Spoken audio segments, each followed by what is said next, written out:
वशिष्ठाय भूतम् वेदांत स्वामी नामे नमस्ते सारस्वते देवे गौरवाणी कृष्ण। जय श्री कृष्ण चैतन्य प्रभु नित्यानंद श्री अद्वैत गदाधर श्रीवासादि गौर। हरे कृष्ण कृष्ण कृष्ण हरे हरे, हरे राम राम राम।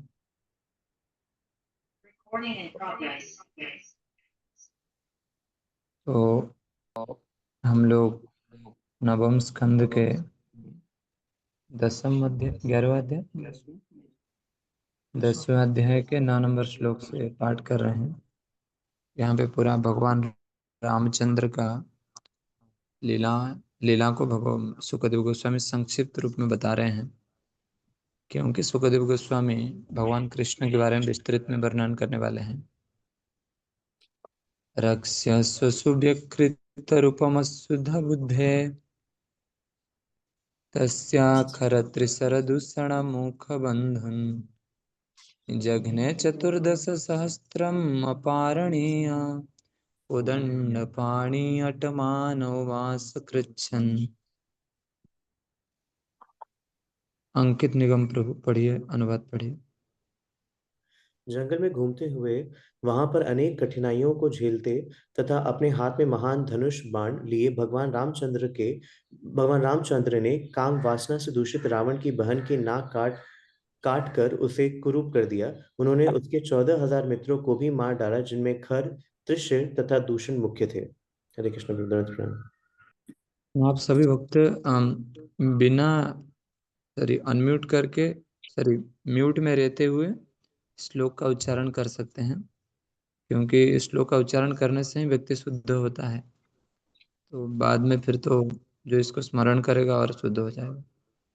सीता कथा श्रवण दीपत्रच्छेन शिष्टं विलोक्य नृपते दशकन्धरेण जघ्ने अद्वैतणबपुष्पसंश्रमतोपकृष्टो मारीचमासु विशिखेण यथा कमुग्र। अरविंद यादव प्रभु जी, अनुवाद पढ़िए। हे राजा परीक्षित, जब 10 सिरों वाले रावण ने सीता के सुंदर एवं आकर्षक स्वरूप के विषय में सुना, तो उसका मन काम वासनाओं से उत्तेजित हो उठा और वह उनका हरण करने लग गया। रावण ने भगवान श्री रामचंद्र को उनके आश्रम से दूर ले जाने हेतु मारीच को स्वर्ण मृग के रूप में भेजा। और जब भगवान श्री रामचंद्र ने उस अद्भुत मृग को देखा, तो वे अपना आश्रम छोड़कर उसका पीछा करने लगे और अंत में उसे तीक्ष्ण बाण से उसी प्रकार मार डाला जिस प्रकार शिव ने दक्ष को मारा था। हरे कृष्ण। रक्स्योधमेन भृकोपदीपेन समक्षं वैदेहराज दुहितर्यपयापितायं भ्रात्रावने कृपणवप्रिययाभियुक्त स्त्रीसंगिणीणां गतिमिति प्रत्ययं सचार। आशा रूपा माता जी, अनुवाद पढ़िए। श्री रामचंद्र ने जंगल में प्रवेश किया और लक्ष्मण भी कुटिया में नहीं थे। उस समय दुष्ट राक्षस रावण ने विदेह राजा की पुत्री सीता देवी का उसी प्रकार अपहरण कर लिया जिस प्रकार गडेरिये की अनुपस्थिति में बाघ किसी असुरक्षित भेड़ को पकड़ लेता है। तब श्री रामचंद्र अपने भाई लक्ष्मण के साथ जंगल में इस प्रकार भटकते रहे मानो कोई अत्यंत दुखी व्यक्ति अपनी पत्नी के वियोग में घूम रहा हो। इस प्रकार उन्होंने अपने व्यक्तिगत उदाहरण से एक स्त्री आसक्त पुरुष की दशा प्रदर्शित की। राघव तत्र पढ़िए। तात्पर्य: इस श्लोक में स्त्री संगी नाम गतिमिति शब्द बतलाते हैं कि भगवान ने स्त्री अनुरक्त व्यक्ति की सी दशा प्रदर्शित की। नैतिक उपदेशों के अनुसार गृहे नारीम विवर्जयेत, जब कोई यात्रा पर जाए तो अपनी पत्नी साथ में न ले जाए। पुराने जमाने में लोग बिना सवारी के यात्रा करते थे, लेकिन फिर भी जहाँ तक संभव हो, जब कोई घर से बाहर जाए तो अपने साथ अपनी पत्नी को न ले जाए। विशेष रूप से ऐसी स्थिति में जिसमें श्री रामचंद्र जी थे, जब उन्हें उनके पिता द्वारा वनवास दे दिया गया था। कोई जंगलों में रहे या घर में रहे, स्त्री अनुरक्ति आफत बन जाती है, जैसा कि भगवान ने अपने निजी दृष्टांत से दिखलाया है। वस्तुतः यह स्त्री संगी का भौतिक पक्ष है, लेकिन भगवान की स्थिति आध्यात्मिक है, क्योंकि वे भौतिक जगत के प्राणी नहीं है। नारायणः परो व्यक्तात्। नारायण भौतिक सृष्टि से परे हैं, क्योंकि वे भौतिक जगत के सृष्टा हैं, अतएव उन्हें भौतिक जगत की दशाएं नहीं सताती। सामान्यतया सीता से रामचंद्र का वियोग विप्रलंभ माना जाता है, जो भगवान की ह्लादिनी शक्ति की क्रिया है, जिसका संबंध श्रृंगार रस से है। आध्यात्मिक जगत में भगवान में सारे प्रेम व्यापार देखने को मिलते हैं। उनमें सात्विक, संचारी, विलाप, मूर्छ तथा उन्माद सभी अवस्थाओं के लक्षण प्रकट होते हैं। अतएव जब रामचंद्र जी सीता से वियुक्त हुए तो ये सारे आध्यात्मिक लक्षण प्रकट हुए। निराकार भगवान न तो निराकार है, न शक्तिहीन, प्रत्युत वे सच्चिदानंद विग्रह हैं। अतएव उनमें आध्यात्मिक आनंद के सारे लक्षण पाए जाते हैं। अपनी प्रियतमा से वियोग का अनुभव भी आध्यात्मिक आनंद ही है, जैसा कि श्रील स्वरूप दामोदर गोस्वामी ने बतलाया है। राधा कृष्ण प्रणय विकृति ह्लादिनी शक्ति रह। राधा कृष्ण के प्रेम व्यापार भगवान की ह्लादिनी शक्ति के रूप में प्रदर्शित किए जाते हैं। भगवान सारे आनंद के मूल स्रोत हैं, वे आनंद के आधार हैं। अतएव भगवान रामचंद्र ने आध्यात्मिक तथा भौतिक दोनों ही प्रकार से सत्य का प्रदर्शन किया। भौतिक दृष्टि से जो लोग स्त्री से अनुरक्त हैं उन्हें कष्ट मिलता है, किंतु आध्यात्मिक रूप से जब भगवान तथा उनकी ह्लादिनी शक्ति में वियोग भाव उत्पन्न होता है तो भगवान का आनंद बढ़ जाता है। इसकी आगे भी व्याख्या भगवद गीता में हुई है। अवजानन्ति मां मूढ़ा मानुषीं तनुम् आश्रितं परम भावमजानन्तो मम भूत महेश्वरम। तो यहाँ पे हम एक चीज देख सकते हैं कि इसको भौतिकवादी लोग ये सोच सकते हैं कि इसके माध्यम से भौतिकवादी लोग भगवान रामचंद्र को गालियां भी देते हैं और शिक्षा को उल्टा भी ले लेते हैं। परंतु आध्यात्मिक जगत का सूचक है जो विप्रलंब रस बढ़ता है, तो आध्यात्मिक जगत में भगवान का आनंद बढ़ जाता है। तो यहाँ पे दो चीज हमको समझना होगा। हम कहीं पे भी रहते हैं इस भौतिक जगत में, तो हम यदि आसक्त रहेंगे तो हमको दुख मिलेगा, क्योंकि भौतिक जगत का एक लक्षण है कि स्त्री पुरुष से आसक्त रहता है, पुरुष स्त्री से आसक्त रहता है। तो साधारणतः भगवान दिखाना चाहते हैं कि जब भगवान भी प्रभुपाद यहाँ पे लिख रहे हैं कि जब यात्रा में हम जाते हैं प्राय तो हमको पत्नियों को लेके नहीं जाना चाहिए। उसका उल्टा अर्थ कोई निकाल सकता है कि प्रभु जो भी यात्रा हो रहा है तो क्या हम नहीं जाएंगे? तो परंतु ऐसी बात नहीं है। वहां पे ऐसा बताया जा रहा है कि आसक्ति को नहीं लेके जाना है ना। जो आसक्ति एक पुरुष का स्त्री के प्रति होता है, स्त्री का पुरुष के लिए होता है, वो आसक्ति को नहीं लेके जाना है। प्रभुपाद ये एक अनुवाद के अंदर कितने सुंदर तात्पर्य दे रहे हैं। हंसराज प्रभु अभी जो हम तात्पर्य को पढ़ने वाले हैं ये उन लोगों के लिए हैं जो भगवान के क्रियाकलापों को भौतिकता मानते हैं। हंसराज प्रभु पढ़िए, अवजानन्ति मां मूढ़ा पढ़िए।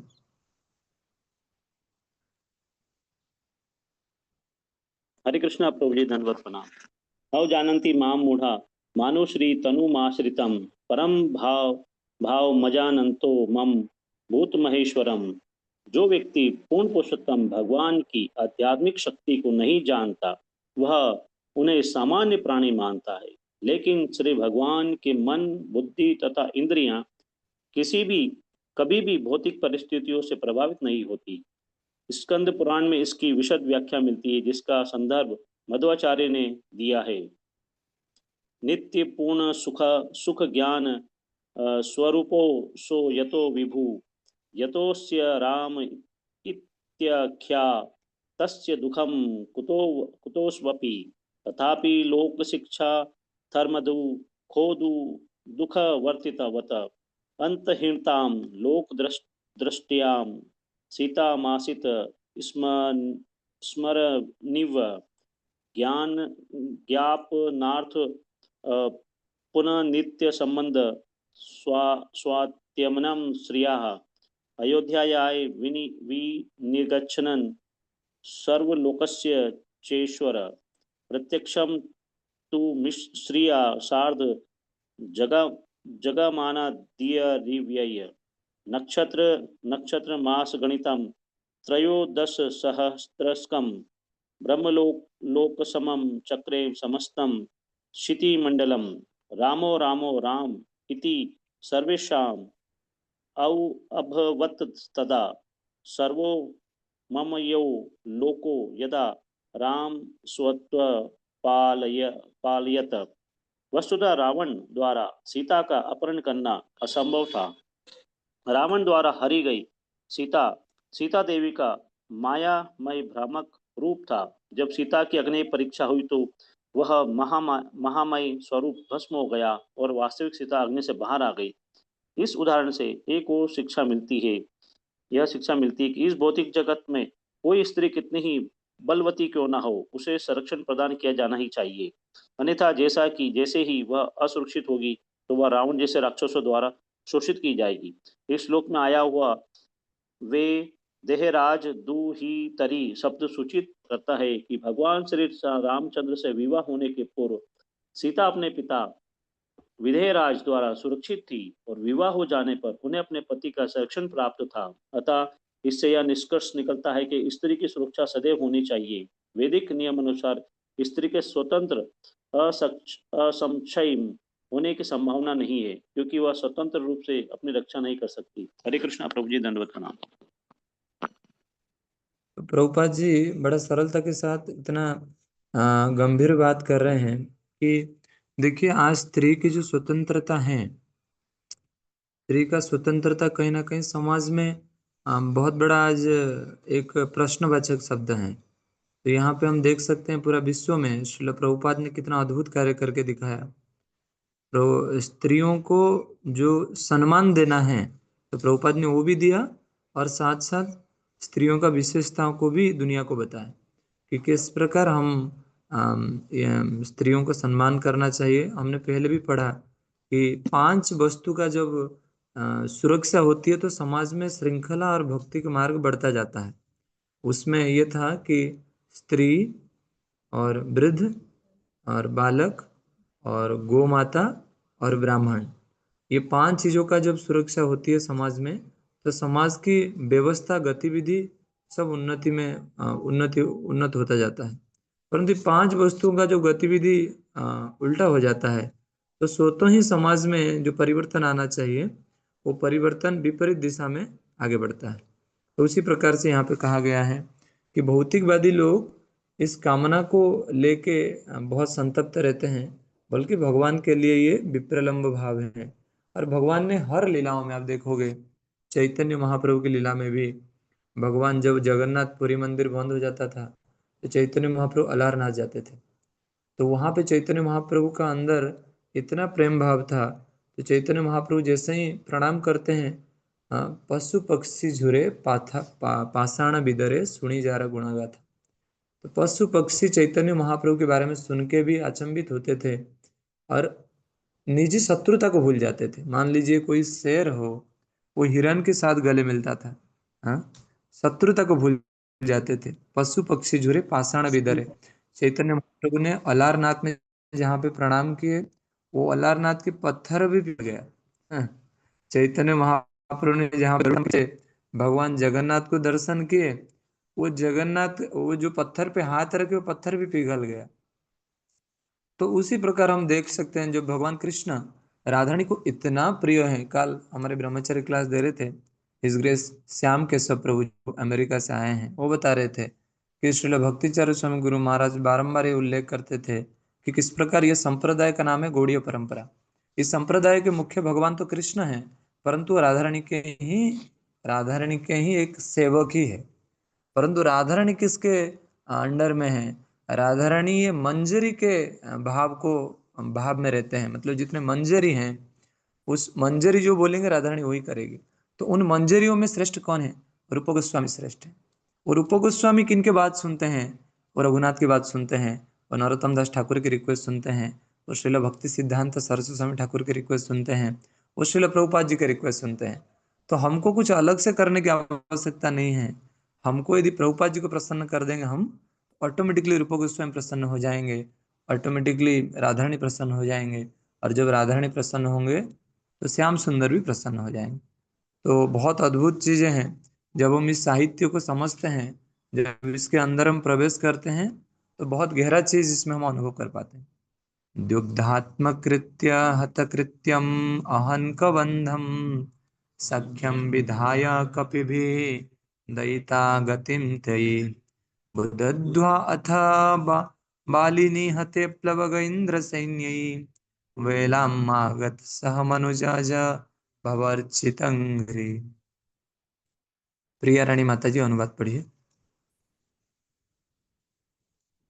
भगवान श्री रामचंद्र ने, जिनके चरण कमल ब्रह्मा तथा शिव द्वारा पूजित हैं, मनुष्य के रूप में प्रकट हुए थे। इस प्रकार उन्होंने जटायु का दाह संस्कार किया, जिसे रावण ने मारा था। तत्पश्चात श्री भगवान ने कबंध नामक असुर को मारा और वानर राज से मैत्री स्थापित करके बाली का वध किया और सीता देवी को मुक्त कर पाने की व्यवस्था करने हेतु वे समुद्र के तट पर गए। हरे कृष्ण।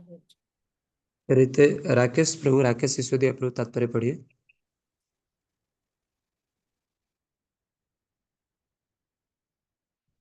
अनम्यूट कर लीजिए प्रभु जी। जब रावण ने सीता का अपहरण किया तो मार्ग में पक्षीराज जटायु ने उसको रोका, किंतु शक्तिशाली रावण ने युद्ध में जटायु को परास्त कर दिया और उसका पंख काट दिया। जब रामचंद्र सीता की खोज कर रहे थे तो जटायु ने उन्हें मरणासन अवस्था में मिला, जिनसे जानकारी दी कि सीता जी को रावण ले गया है। जब जटायु मारा गया तो रामचंद्र ने जय संस्कार करके पुत्र का कर्तव्य निभाया और तब सीता का उद्धार करने का उद्देश्य से वानरों को अपना मित्र बनाया। हरे कृष्ण प्रभु जी। अब जानंती माम मूढ़ा, जब भगवान इस जगत को आते हैं साधारण मनुष्य को भगवान को साधारण मनुष्य ही समझ। भगवान जो हैं वो एक गुण से परे हैं, इसीलिए भगवान का एक नाम है निर्गुण। भगवान एक गुण से परे हैं। परंतु जब भगवान यहाँ पे आते हैं तो भगवान एक गुण के हैं कि जो नियम मैंने ही बनाया है उस नियम के अंदर ही मैं कार्य करता हूँ। तो एक श्रेष्ठ व्यक्ति का आचरण इस प्रकार होता है, जो नियम को बनाते हैं प्रथम तो वो नियम को पालन भी करते हैं, ताकि दुनिया को ये उदाहरण वो दे सके कि दुनिया उन्हीं के उदाहरण से सीखे कि भगवान के नियम को कैसे पालन करना चाहिए। यहाँ पे आचार्य लोग एक बात बताते हैं कि जो भगवान पूरे ब्रह्मांड के स्वामी हैं, जिनको सब कुछ पता है, भूत वर्तमान भविष्य तो सब कुछ पता है, वो भगवान आज एक विलाप भाव से अरण्य में घूम रहे हैं। उनको क्या पता नहीं कि रावण ने सीता को लंका को लेकर चले गए। उनको क्या पता नहीं कि जटायु आके मुझे बोलने वाले हैं। परंतु फिर भी वो ऐसे उदाहरण स्थापित कर रहे हैं कि वो कुछ नहीं जानते हैं। तो उसी प्रकार से एक साधारण जीव जिसके अंदर भगवान के एक छोटा सा अंश है, उसको कितना विनम्र होना चाहिए। कल प्रभु जी क्लास दे रहे थे, बता रहे थे कि एक भक्त का सबसे बड़ा अलंकार है एक श्लोक जो चैतन्य महाप्रभु ने दिया है। यदि उस श्लोक को भक्त धारण कर लें तो भक्त का जीवन में और कुछ दुख नहीं रह जाएगा। वो श्लोक क्या है?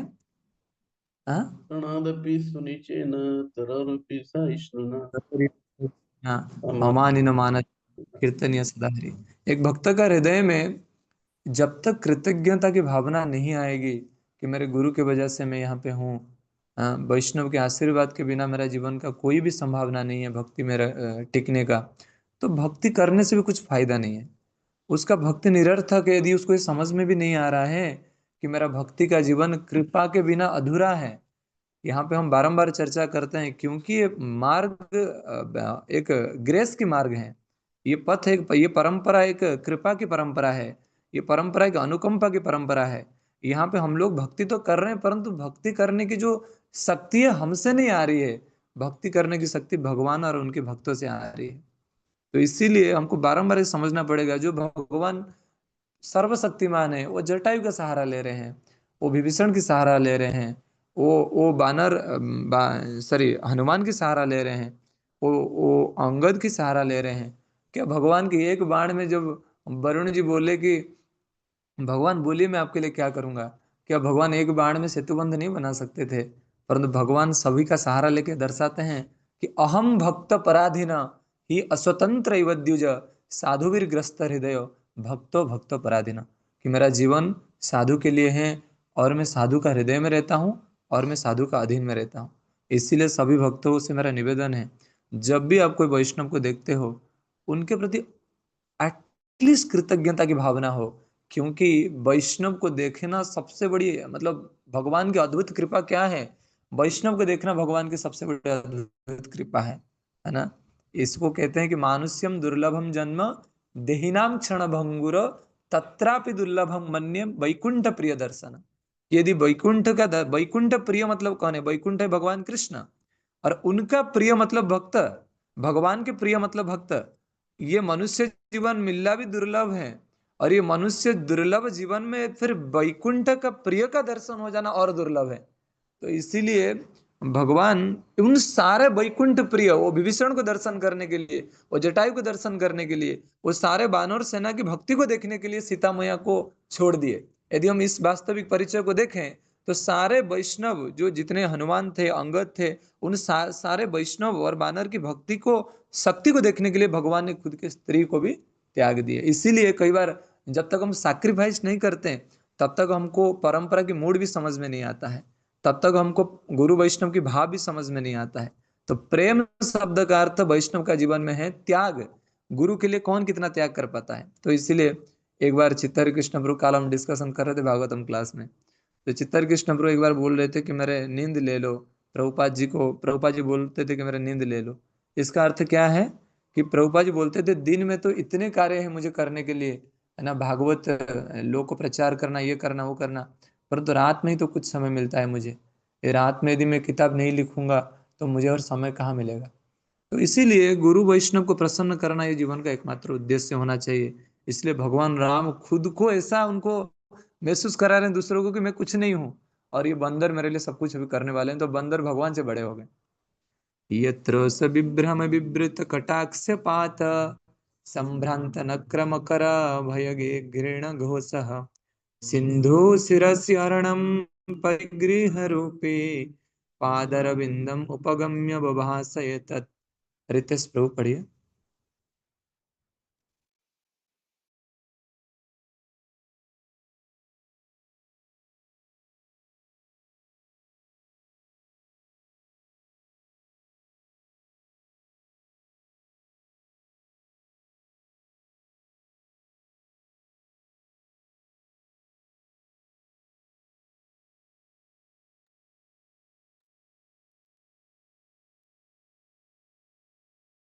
प्रकट की और केवल समुद्र पर समुद्र के समस्त प्राणी मगर सम्मिलित थे, भय के मारे उद्विग्न हो उठे। तब समुद्र जो भय का मारा पूजा की समस्त सामग्री लेकर श्री भगवान के निकट पहुंचा। श्री भगवान के चरण कमलों पर गिरते हुए समुद्र देव ने इस प्रकार कहा, न त्वाम नहीं वयम नहीं नहीं, जडधियो हो गया, हो गया, विदा हो गया। न त्वां वयं जडधियो नु विदाम भूमन् कुटस्थमादिपुरुषं जगतामधीशम् यत्सत्त्वतः सुरगणा रजसा प्रजायर्षा मन्य च भूतपतयः स भवान् गुणैः स। माधुर्य राधा माता जी पढ़िए अनुवाद।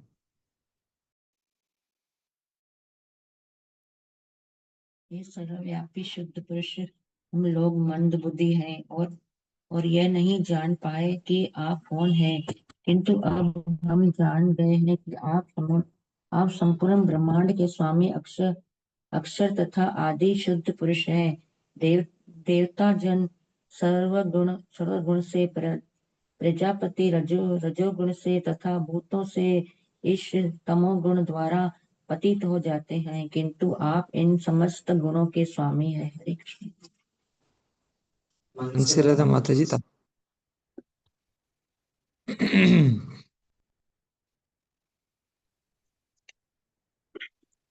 जड़धीय शब्द प्रभु पशु बुद्धि को सूचक है। ऐसी बुद्धि वाला व्यक्ति भगवान को नहीं समझ सकता। पशु बिना मार खाए मनुष्य के अभिप्राय को नहीं समझ सकता। इसी प्रकार जो जड़ बुद्धि है वह भगवान को नहीं समझ पाते, किंतु तीनों गुणों के द्वारा बुरी तरह प्रताड़ित होने पर वे भगवान को समझने लगते हैं। किसी हिंदी कवि का कथन है, दुख में सब हरि भजे, सुख में भजे न कोई। सुख में जो हरि भजे, दुख काहे को होए। दुखी होने पर वह मंदिर या गिरजाघर में भगवान को पूजने जाते हैं, किंतु ऐश्वर्यवान होने पर भगवान को भूल जाते हैं। अतः भौतिक प्रकृति द्वारा मानव समाज को दंडित करना भगवान के लिए अनिवार्य है, क्योंकि इसके बिना मनुष्य अपनी मंद बुद्धि के कारण भगवान की श्रेष्ठता को भूल जाते हैं। हरे कृष्ण। तो बेसिकली यहाँ पे हम देख सकते हैं भक्त का जीवन जो होता है वो अकेला होता है। मतलब आप बोलेंगे अकेला कैसे? नहीं, भक्त का जीवन सबके साथ होता है, परंतु भक्ति अकेले में करना होता है। जो चेतना है भक्तों को, जब तक भक्ति की चेतना में नहीं रहता है तो उसका भक्ति फिर ठीक नहीं होता है। तो उसी प्रकार से एक कृष्ण भक्तों को हर समय में उसका चेतना को निर्मल रखने की प्रयास करना चाहिए। जब हम सुबह प्रभुपाद जी के सामने जाते हैं तो ये प्रार्थना करें कि प्रभुपाद एटलीस्ट आपने जो आपको जो मैंने वचन दिया हूँ कि 16 माला और 4 नियम का मैं पालन करूंगा, ये जीवन के लिए मैं एटलीस्ट वो कर सकूं, क्योंकि एटलीस्ट वो न्यूनतम नियम प्रभुपाद ने हमको बताया है ना। और कोई भक्त इसके लिए भी प्रार्थना नहीं करते हैं। उनको लगता है कि 16 माला और 4 नियम जिंदगी भर चलेगा, परंतु काफी मुश्किल है। जब हम प्रार्थना नहीं करेंगे तो 100% एक सरल चीजें भी ज्यादा मुश्किल हो जाएगा भक्ति मार्ग में। और यदि हम देखते हैं, यदि हम प्रार्थना करते हैं, यदि हम भगवान को भीख मांगते हैं कि प्रभु प्लीज आप, मैं तो आपका ही हूँ, आप प्लीज मुझे कृपा करिए, मुझे पता है मेरा अंदर कोई योग्यता नहीं है, देन प्रभु उनके अनुकंपा दर्शाएंगे। एक्चुअली क्या होता है भक्ति जीवन में, एक शॉर्टकट क्या है, भगवान जिनको प्रेम करते हैं यदि उनको हम, उनके हृदय को हम जीत पाए ना, तो हमारे सारे समाधान हो सकता है। भूरिजन प्रभु कहते हैं कि भक्ति मार्ग का सबसे शॉर्टकट है कि एक ऐसे वैष्णव देखिए जो जिनको भगवान बहुत प्रेम करते हैं, और जो भगवान को बहुत प्रेम करते हैं, यदि आप उनके हृदय को जीत पाए तो ऑटोमेटिकली आप भगवान के हृदय को जीत पाएंगे। बड़ा सरल है। तो इसीलिए मैं ये प्रार्थना करना चाहूँगा कि जो डेली बेसिस में हम लोग इस भागवतम को पढ़ रहे हैं, श्रवण करते हैं। कल हमने सुना है कि ये भागवतम को श्रवण करना इतना श्रेयस्कर है, इसका पठन स्मरण अपने आप में ही बहुत पवित्र है। तो इसको डेली बेसिस में आप श्रवण करिए, पढ़िए और इसका प्रचार भी करिए, दूसरों को भी इस कक्षा में बुलाइए, क्योंकि कितने दिन हम अकेले रहेंगे। आज मैं डेली कुछ भक्तों को पूछता हूँ, आज आपके द्वारा कितने भक्त जुड़े हैं? वो बोलते हैं प्रभु आज कोई जुड़े नहीं है। देन दूसरे दिन बोलते हैं प्रभु 2 भक्त जुड़े हैं। जब मैं सुनता हूँ 2 भक्त जुड़ गए इनके द्वारा, मुझे बहुत अच्छा लगता है ना। अनेक दिन तक तो हम अकेले ही थे, आज 2 भक्तों को हम जोड़ पाए भागवतम की कक्षा में। तो इस प्रकार से जब राम जी सेतु बंध बांधने के लिए तैयार होने वाले थे तो बंदर कहाँ से आ गए? एक बंदर की आवाज से दूसरे बंदर आ गए, दूसरे बंदर की आवाज से तीसरे बंदर आ गए, ऐसे करके करोड़ों बंदर एक साथ में इकट्ठा हो गए, क्योंकि राम जी के सेवा में आगे आएंगे। तो उसी प्रकार से आज हो सकता है हम यहाँ पे 206 भक्त हैं, परंतु फिर भी यदि हम लोग सब भगवान राम जी को स्मरण करें, उनके सेतुबंध मतलब उन्होंने जो कार्य हमको दिया है, भागवत पढ़ना, भगवान के नाम को जप करना, तो अकेले नहीं होता है, भगवान ने प्रमाण करके दिखाया, सबको साथ में लेना है। तो इसीलिए मैं आप सभी से निवेदन करूंगा कि प्रयास करिए, भागवतम कक्षा के आनंद आप खुद मत उठाइए, तो दूसरों को भी बताइए, दूसरों को भी इनवाइट करिए इस क्लास में, ताकि उनको भी प्रेम मिल सके। जो चीज़ है ना, एक बानर को पशु होने के बावजूद मिला, एक जटायु को पक्षी होने के बावजूद मिला है, एक गजेंद्र को पशु होने के बावजूद मिला है, तो उसी प्रकार से हम इस चीज़ को समझ सकते हैं। श्रील प्रभुपाद की हिताय गौर प्रेमानंद। इसका कोई प्रश्न है फिर हम यहीं पे विराम दे सकते। हाँ प्रभु जी। अक्रूर प्रभु। कृष्णा प्रभु जी धन्यवाद प्रणाम। प्रभु जी वी प्रलंब शब्द से क्या तात्पर्य है? वी प्रलंब, विप्रलंब शब्द का अर्थ है प्रभु कि दूर में रहना। प्रेम तो है ही, प्रेम तो है ही, परंतु विप्रलंब रस मतलब दूर में रह के उसको आस्वादन करना। जैसे परकिया रस, भगवान एक होता है कि सो किया रस और परकिया रस। तो विप्रलंब रस मतलब क्या है? जैसे मान लीजिए गुरु शिष्य के सम्मुख में रहते हैं तो शिष्य गुरु का सेवा करता है, परंतु गुरु जब शिष्य के साथ में नहीं रहते हैं, उसके आंखों के आगे आंखों के दर्शन से विलग हो जाते हैं, दूर हो जाते हैं। अभी शिष्य गुरु से और अधिक प्रेम करने लगता है क्योंकि गुरु अभी नहीं रहे।